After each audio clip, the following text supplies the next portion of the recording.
Hola, ¿qué tal? Bienvenidos de nueva cuenta al programa Iglesia Militante. El tema que hoy concierne es la cronología de la desobediencia por parte de los papas a lo largo de los últimos 107 años. Para ilustrar mejor voy a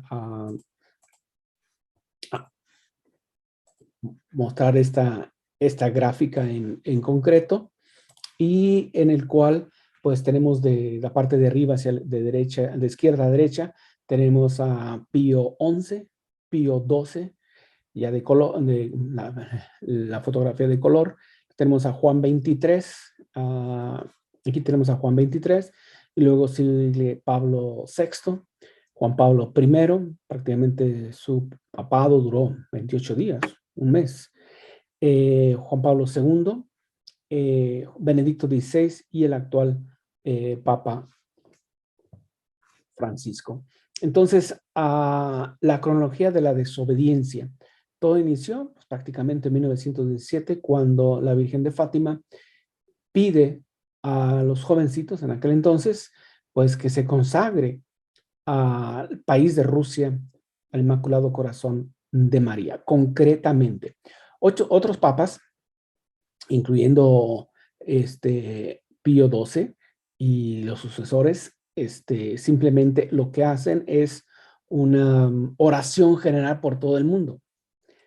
Pero la Virgen pidió, o el mandato divino es concretamente el país de Rusia. Recordemos, Rusia pues inicia una revolución en la cual el zar Nicolás II abdica tras la revolución, y luego surge eso en febrero de 1917.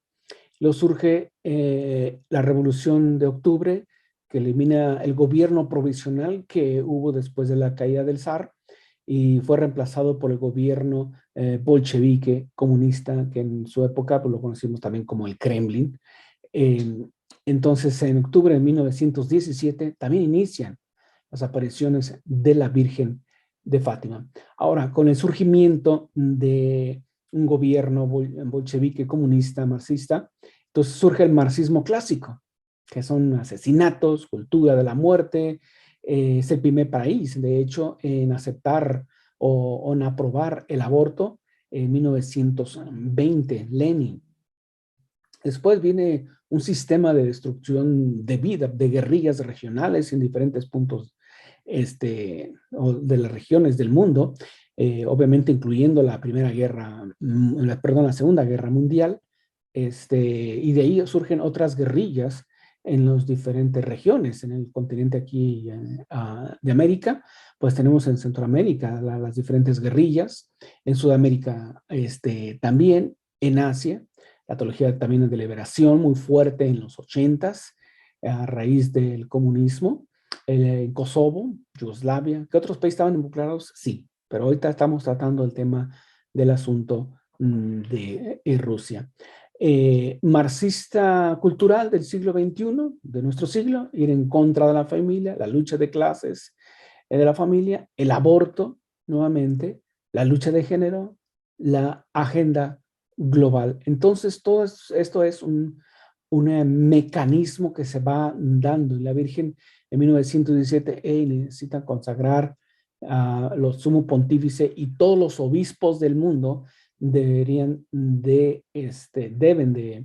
consagrar a mi Inmaculado Corazón el país de Rusia. Desde entonces no lo han hecho. Han hecho oraciones generales donde consagran a todo el mundo. El mandato es directamente el país de Rusia. ¿Por qué no lo han hecho? Por muchas causas. Pero vamos a la iglesia rusa ortodoxa. Se separó de Occidente, concretamente de Roma o del papado, del rito romano, en el año 1054. Y luego la iglesia cristiana ortodoxa rusa. Estas son las diferencias. Por eso es que no se han podido poner de acuerdo desde hace 1000 y tantos años, uh,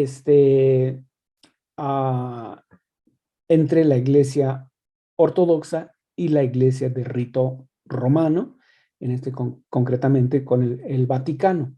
La iglesia ortodoxa rusa no acepta la Inmaculada Concepción de María, que fue concebida por Ana y Joaquín sin pecado original.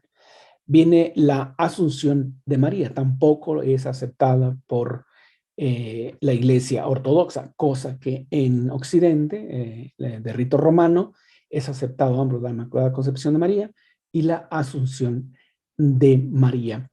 Otro, lo que considera Occidente una herejía, es que el Espíritu Santo, bueno, Rusia, la Iglesia Cristiana Ortodoxa de Rusia dice, el Espíritu Santo solo procede del Padre, no de ambos, o sea, no del Hijo. Entonces prácticamente está negando o indirectamente la Trinidad. O sea, el rito es, del rito romano, es que el Espíritu Santo procede del Padre y del Hijo.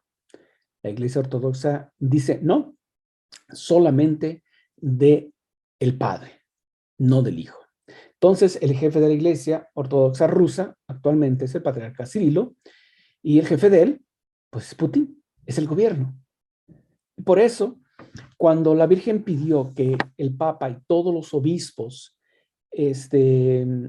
consagraran a la Virgen, el Papa que era indicado para eso fue cuando ocurrió el Concilio Vaticano II.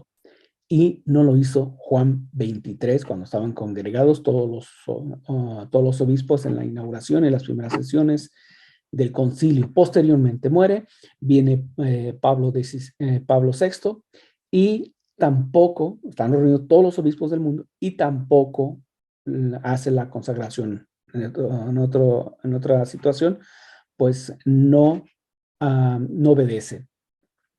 ¿Por qué?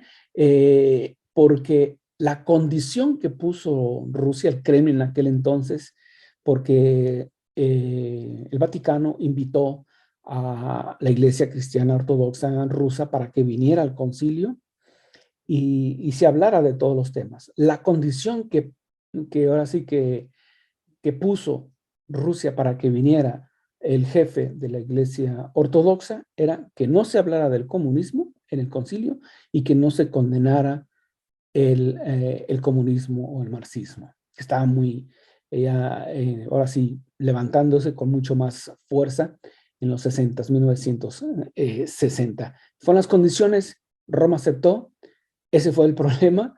Entonces, si vemos en el Concilio Vaticano II, no hace condenación de ninguna corriente política de ningún tipo, y lo consideran por eso pastoral el concilio. Entonces, esa fue la condición, y por eso los jefes de la Iglesia Cristiana Ortodoxa rusa fueron al Concilio Vaticano II, a sus sesiones. Entonces, esa fue la condición, y ahí era el momento, tanto de Juan XXIII, para que consagrara, para que estaban reunidos todos los obispos del mundo, para que consagrara a Rusia a la Inmaculada Concepción de María. Posteriormente, Pablo VI, también a la hora de clausurar, estaban todos los obispos reunidos del mundo y no lo hizo. En su momento, Juan Pablo II lo hizo una oración así como oración del mundo o de todo el mundo, y pues no, se pide concretamente, el mandato es concretamente Rusia en concreto. Entonces, por eso es que no se usó. Se usó. El arzobispo de aquí de Estados Unidos dijo que Rusia es ahorita como el Saulo de Tarso. Todos conocemos a lo que es el perseguidor Saulo de Tarso o San Pablo, que después se convierte en podemos decir, de perseguidor a predicador. Y eso es lo que va a ocurrir una vez que se realice esta consagración y la aceptación de la Iglesia de Rusia de todos los temas que dije anteriormente, o los puntos que difieren con la Iglesia de Occidente o de rito romano. Entonces, el arzobispo Fulton Sheen dice, Rusia es el Saulo de Tarso que azota, golpea a los cristianos, pero se va a convertir.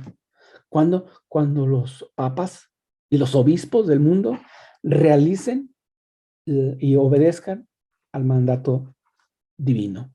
Entonces, esa es la condición. Posteriormente, el episcopado de Ucrania, esto ha ocurrido hace, ¿qué?